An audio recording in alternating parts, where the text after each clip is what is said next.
இன்னைக்குமா பாட்டி வீட்டில் கட்லெட் பண்ண போகிறோம்மா. கட்லெட்டுக்கு வந்து தேவையானது மீல் மேக்கர்மா. நல்லா ஊற வச்சு புளிஞ்சி எடுத்து மிக்சியில் அடித்து பொடி பண்ணி எடுத்துருக்கம்மா.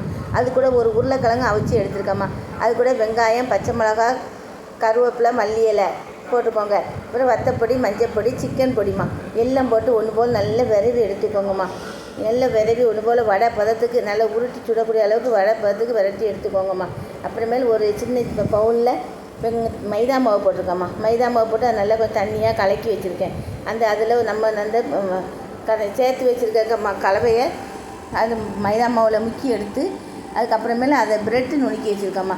அந்த ப்ரெட்டை தூவி எடுத்து வச்சுக்கோங்கம்மா. பாருங்கள், நல்லா அழகாக வந்திருக்குமா.